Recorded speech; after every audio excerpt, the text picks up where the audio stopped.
for my own help me get started, we're also going to say a quick prayer. All right?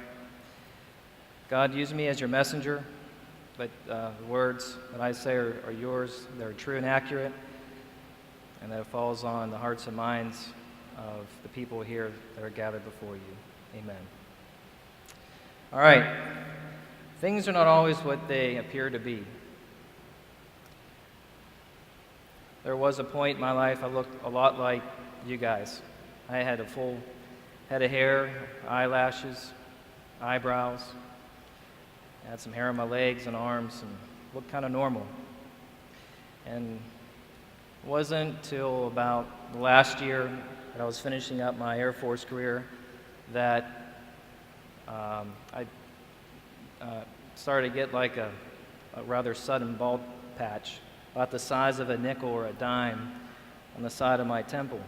And I really didn't know what it was at the time, and so I sought the help of a physician on base. And he saw it and he said it looked like alopecia areata. It's a fancy word that describes a autoimmune disease that is limited to any or all hair-bearing sites.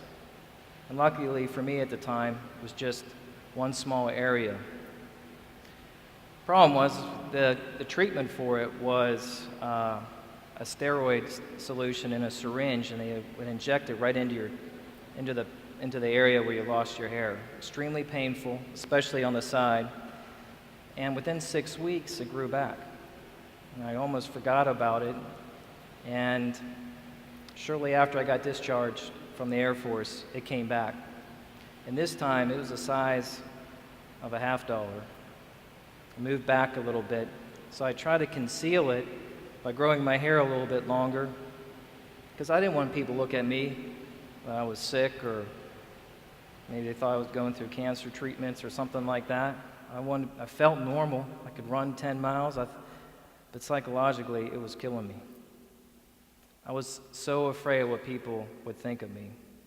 Shots weren't beginning to work, and it started to move to the top part of my head and circular patches. So I filed a claim as a service-connected illness, and they helped purchase a small hair prosthetic. That was the first time I experienced something like that. And for this to fit properly, they had to kind of shave the top of your head. And when that was done, I looked like Bozo the Clown with brown hair. I mean, you had hair here and it was shaved here. And looking in the mirror, I just felt humiliated. And so, but I'll tell you what, when they fit this thing on, they glued it on and taped it on, and they put my hair, just styled it in with it. I walked out of there and I felt like George Clooney. I thought, man, I felt normal again. Well, it wasn't long before an eyebrow fell off. Literally just gone. So, went to the local CVS and got a eyebrow pencil. The only problem with that is when you put them on, you kind of forget that you did that.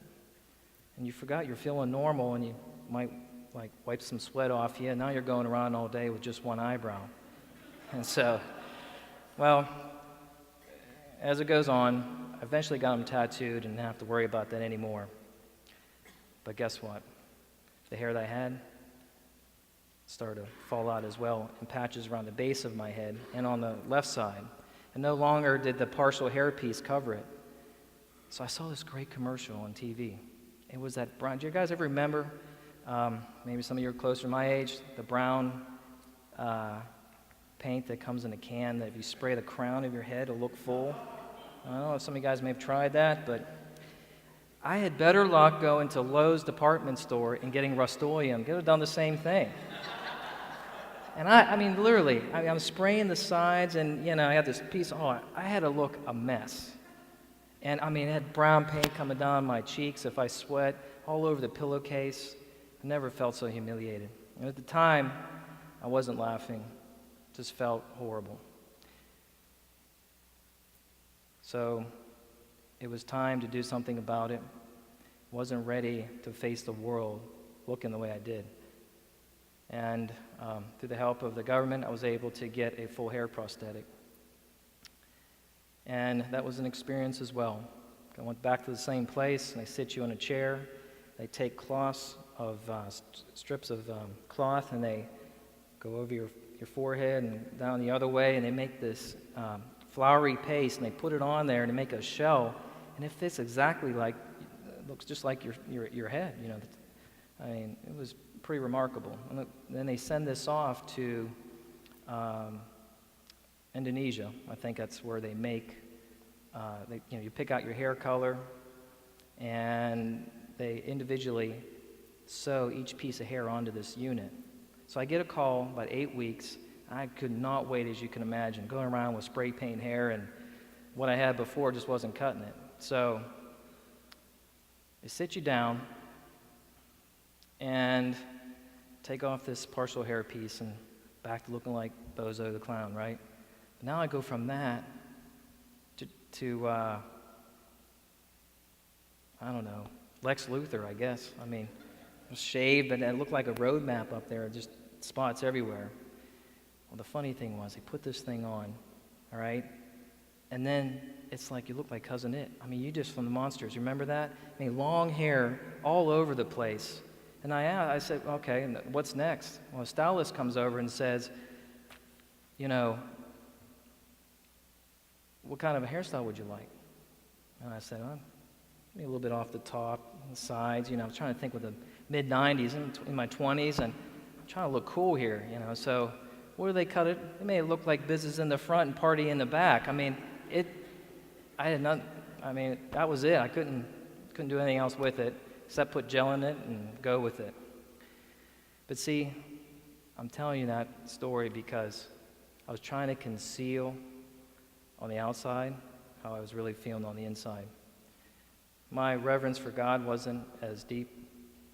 I didn't have the walk that I needed to have. And not that that's why those things happen, but he was revealing something in me that I wasn't quite understanding at the time. I was too wrapped up in how I looked. I was in shock. I mean, in my early 20s, and for a little while, that kind of made things somewhat normal, just concealing how I looked. So it reminds me of a teacher. I was a kindergarten teacher.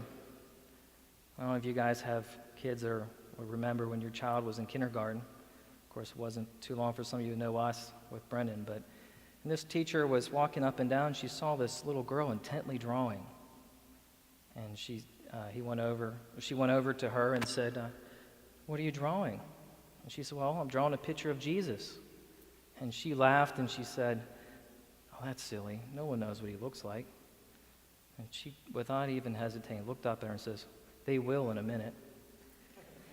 So I say that because we all draw an image of God. Whether we know it or not, our actions shape how we reveal him and how we conceal him. So I want you to write that down, reveal and conceal, because we're going to go back to that. All right? Enough of that, enough of my story, but I want to read what God's story is for us and what he has gleaned on me. And if you can turn to Daniel chapter 6. Because we're going to learn about someone who revealed God. And for you who are familiar with Daniel, I wasn't. And before I was asked to come up here and preach on a sermon, my Bible reading was not up to snuff. I'd go a few weeks and kind of taper off.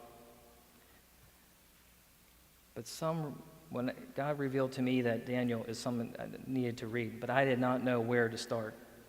I mean, I think it was kind of the first time I read all the way through from one chapter to the end of Daniel. But I concentrated, before we get into 6, for you that don't know Daniel,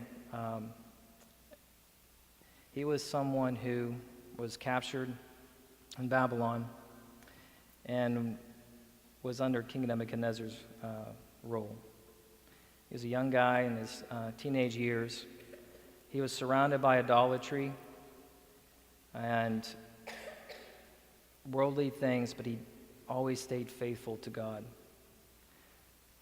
He had the power, he was given the gift of interpreting dreams, as some of you probably remember. Nebuchadnezzar struggled with some dreams that no one else can decipher. But Daniel never used that to put himself on a pedestal. He merely used God to reveal to King Nebuchadnezzar what was going on in his mind, as it says. And later on, King Belshazzar ruled Babylon. And he too had to deal with writing on the wall. We won't get into all that, but Daniel showed up, and through God showed him what the writing on the wall was, which was ultimately King Belshazzar's death. And that very night he died, and this is where Darius the Mede picks up. What I found interesting was, doing my research, that Daniel was over 80 years old when we pick up in chapter 6, and God still used him. All right.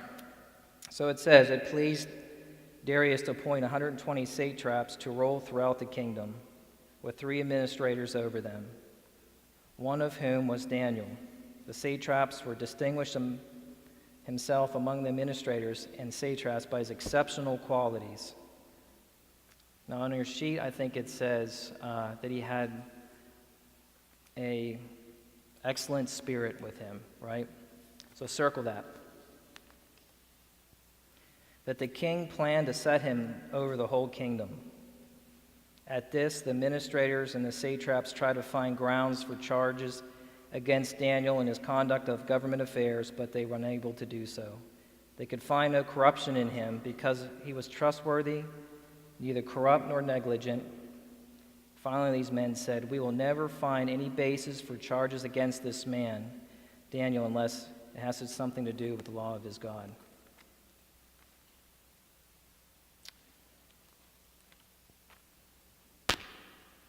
So he was trustworthy. I mean, he had exceptional qualities. That's an amazing thing to someone to say, a compliment they could pay one of us, right?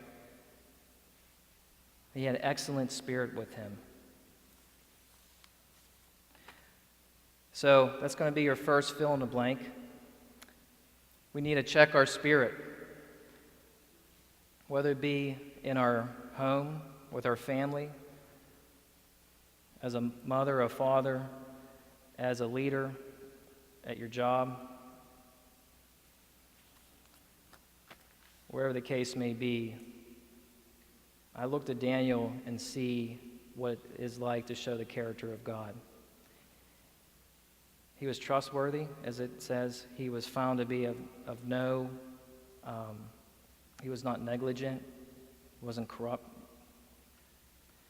He had exceptional qualities, and the only fault that administrators can find was that he was faithful in God. I don't know about you, but I would like for that to be my only fault as well, and that God battle that for me, right? That is a lifetime achievement that Daniel did, but he's no different than any of us. He always stood up what was right, and as I read through the stories, and he always was someone who was honest, had integrity, and he was put in position of leadership because of that. God entrusted him with more, right? As we get some of us are blessed from stewardship. But when we do that, we are set apart. And our next fill in the blank is when we separate ourselves from the things of this world, we get recognized. The administrators that were jealous of Daniel in his position, right? They were trying to find anything and everything what was wrong with him so they can make him, they did not want to see him succeed. So I don't know if you all experienced that before in your workplace, or even when we try to stand out at our home, in our homes, and become leaders.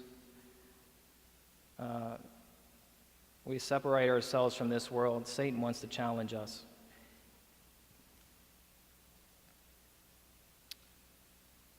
in this case, there were people that were jealous of him, did not want to see him succeed. So we pick up in Daniel 6, and it says that the administrators and the satraps went as a group. By the way, a satrap is like a governor, some type of subordinate. Went as a group to the king and said, "O King Darius, live forever. The royal administrators, prefects, satraps, advisors, and governors have all agreed that the king should issue an edict and enforce the decree that anyone who prays to any god or man during the next 30 days, except to you, O king, shall be thrown into the lion's den. Now, O king, issue the decree and put it in writing so it cannot be altered, in accordance with the laws of the Medes and Persians, which cannot be repealed." So King Darius put the decree in writing. So they caught him in a trap. And I think from what I was reading, this is the only situation in the Bible where knowingly they entrapped someone, because they mentioned, like Daniel was in on this deal, right? That, hey, if anyone's caught praying except to you, King Darius, they're going to be dying excruciating death, being thrown into a pit of hungry lions, right? But Daniel was not part of that.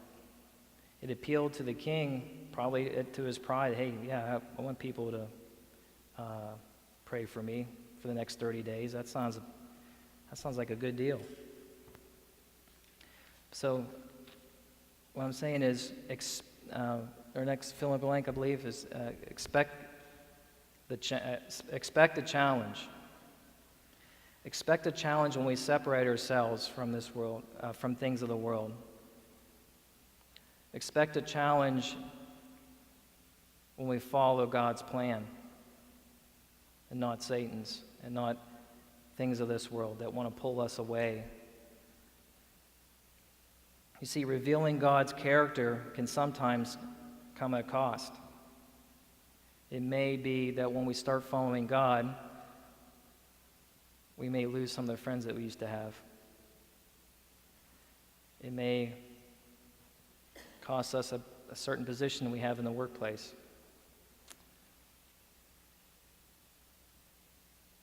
But we're going to read and what did Daniel do? And we pick up here in 10, it says that now when Daniel learned that the decree had been published, he went home to his upstairs room where the windows opened toward Jerusalem. 3 times a day he got down on his knees and prayed, giving thanks to his God, just as he had done before. Then these men went as a group and found Daniel praying and asking God for help. In 12 it says, "So they went to the king and spoke to him about his royal decree. Did you not publish a decree that during the next 30 days, anyone who prays to any god or man except to you, O king, will be thrown in the lion's den?" The king answered, The decree stands in accordance with the laws of the Medes and Persians, which cannot be repealed. So what did Daniel do? Did he run to the king and say, "Hey, these guys got it all wrong. They're out to get me. I've done nothing wrong. I don't deserve to die a horrible death"? No, he didn't do that. What got me was he gave thanks. He went upstairs, got on his knees, faced Jerusalem, and gave thanks as he'd done before, and he prayed. He didn't wait until things were difficult. I was thinking of some other things in my head, but anyway. And things were really, really bad.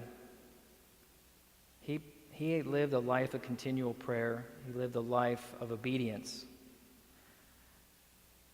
I can say that, do I always in that state of prayer, or do I wait sometimes when I'm going through something, like coming up here and preaching in front of you? I prayed a lot. That would do all right. But I'm sure I'm not different than many of you out there the same way. And I think that when we're going through those difficulties, that's when we lean on the most.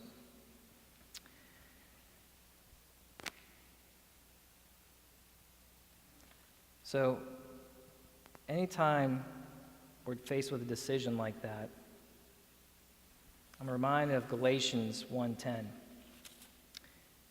And it says that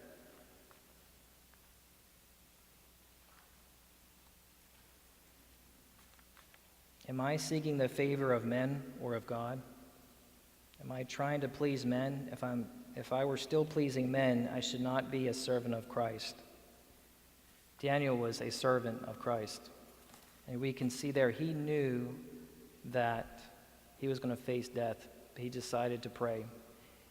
He did what he always did before. That leads us to our fill in the blank that says, the truth always creates division. Some choose to reveal God, and some choose to conceal him. Could Daniel have done some things different? Do you think he could have maybe silently prayed, go in a basement somewhere and say, hey, God, I'm still doing your plan, and then still abide to man's plan by, in this case, fulfilling out the decree by not praying to any other God? On the outside, he would look like he was obeying the law, right? And he would not die an excruciating death like that. He didn't do that. He stuck to God's plan. Because you see, we're not designed to be secret agents. Like, I don't know, Jack Bauer, if you like 24 or 007. You get the picture, right? We're not designed to be secret agents. He did not design us to go, when we're going through a difficult situation, to slip under somewhere, go undetected. We need to reveal our character in good times and bad.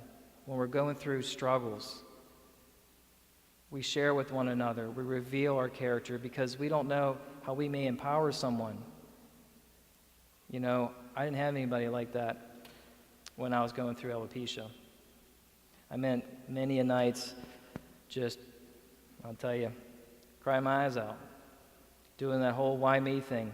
How can you feel healthy and on the inside, not be sick, but look so bad on the outside, as I thought that God was revealing something in me. So I say that because, let's just we'll continue reading. So now the deed's set.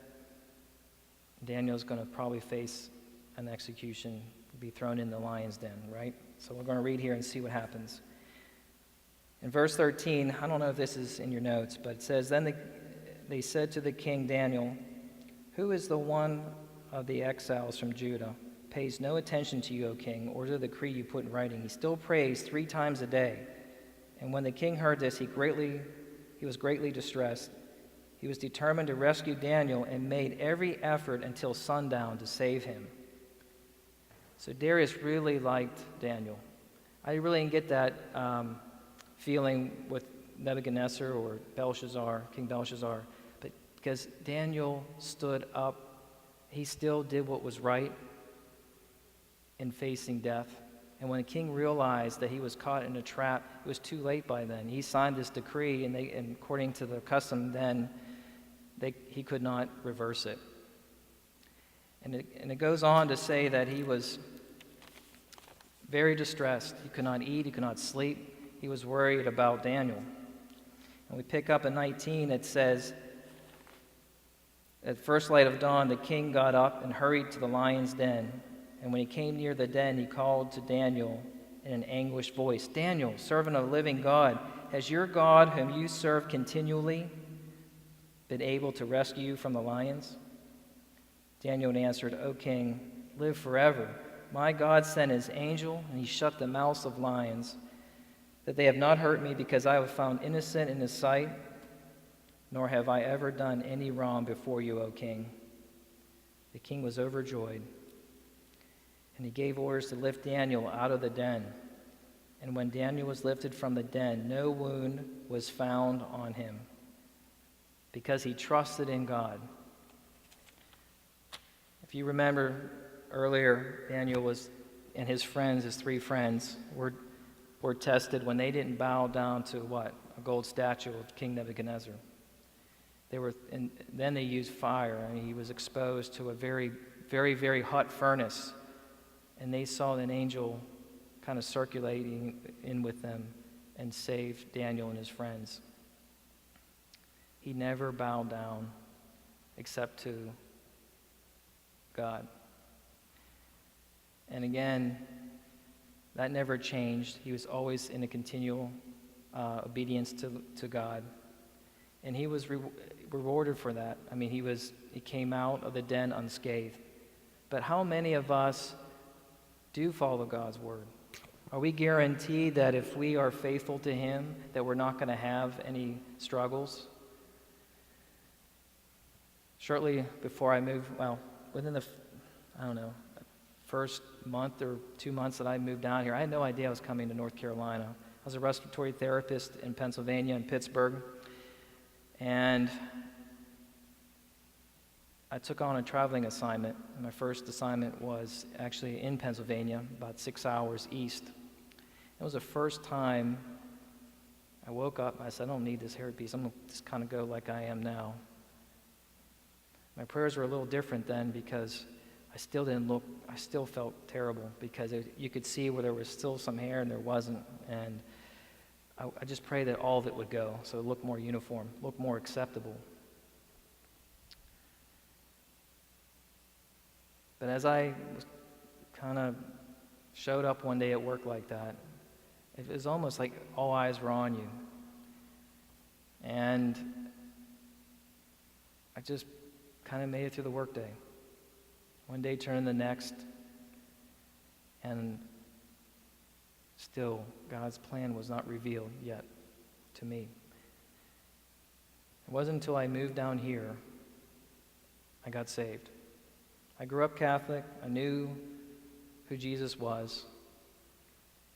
Like some of us, maybe in our past or whatever, but I pretty much lived on I was a good kid, you could say, but kind of lived for Sunday, and that was it. God was not a continual representation in my life. And I'll never forget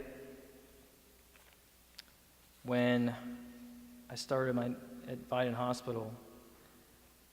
I was there for a few months, and I met a guy who I always say hi to in the hallway. He was a janitor there. And my assignment took me to another place of the hospital. And this guy was there. And he called me over, and he said, God just told me to let you know he has a plan for you. And this is pretty much right after I got saved. And what did I say? I said, what one of my friends put you up to this? I didn't want to believe it. I couldn't believe it, but yet I was excited. I could not wait to tell Nancy at the time. And if that wasn't confirmation enough, I think it was like real close, so maybe a week later, I was at a Denny's restaurant, finished up eating after a night shift when a family, mother and her daughter, put money on the table and said, your food is paid for, tip included. So,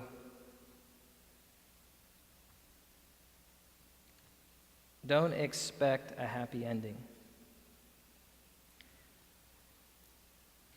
As you can see, I didn't grow my hair back. Do I think about the way I used to? No, because God revealed to me his character. He showed me what was mostly important. He showed me that his love for me is greater than anything that we could ever go through, and that we are with him no matter what. See, when we stand firm in our faith and honor him, God is revealed. God is revealed when we walk in obedience in our sufferings and when we're going through those difficult times and we stay and we stick to his plan. God is revealed.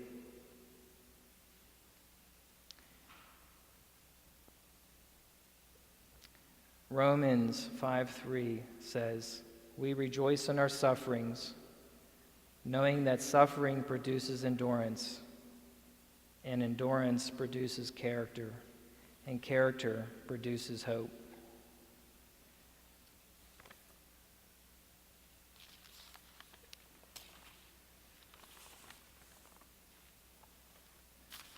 Let us use difficulties to build our character.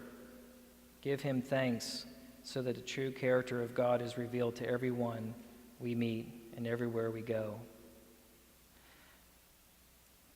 And before I get off stage, I wanted to share a story with you that exemplifies what I'm trying to say to you guys this morning. Someone who reveals God. His name is Dr. Kent Brantley. And I don't know if Ralph has a picture of him and his wife, and you guys are probably familiar with the story a little bit. He is a physician, took his family to Liberia on a medical mission trip. He was there for, I guess, was going to be like a 2-year stint, and he contracted Ebola virus. So, hang on a second, my phone. Okay. So I'm going to read to you. This is after he came back. And by the way, I don't have it right here, but just quickly, when he was over there, he was also there with a nurse. She contacted the virus as well. And I don't know much about Ebola, except it's a very deadly, pretty much non-curable disease. There was one serum left that wasn't CDC approved, and he asked that it be given to the nurse. There was a little boy that he treated over there that had the virus, and he developed antibodies for it. And his parents wanted to give back and were able to give him, I don't know how much blood, but like a blood transfusion to Dr. Kent Brantley so he could resist or have the antibodies to help fight Ebola. So they were both in somewhat, at that time of the writing, they were in stable condition, and they started to come over to the U.S. And this is where I pick up. This is written in August 8th in People. It said, on Friday, the 33-year-old was released his first statement since arriving in Atlanta for treatment at Emory University Hospital last Saturday. I'm writing this update from my isolation room at Emory University Hospital, where the doctors and nurses are providing the very best care possible, he says. I'm growing stronger every day, and I thank God for his mercy as I have wrestled with this terrible disease. Brantley is one of 2 Americans flown from Liberia to Emory University Hospital for treatment, the other being a 59-year-old missionary, Nancy Wrightbull. Brantley adds, my wife, Amber, and I, along with our 2 children, did not move to Liberia for the specific purpose of fighting Ebola. We went to Liberia because we believe God called us to serve him at Elba Hospital. One thing I've learned is that following God often leads us to unexpected places. When Ebola spread into Liberia, my usual hospital work turned more toward treating the increasing number of Ebola patients. I held the hand of countless individuals as this terrible disease took their lives away from them. I witnessed the horror at first hand, and I can still remember every face and name. And when I started feeling ill on that Wednesday morning, I immediately isolated myself until the test confirmed my diagnosis 3 days later. When the result was positive, I remember a deep sense of peace that was beyond all understanding. God reminded me of what he had taught me years ago, that he will give me everything I need to be faithful to him. He concludes, now it's 2 weeks later, and I am in a totally different setting. My focus, however, remains the same, to follow God. As you continue to pray for Nancy and me, yes, pray for our recovery. More importantly, pray that we will be faithful to God's call on our lives in these new circumstances. That is a great picture of revealing God.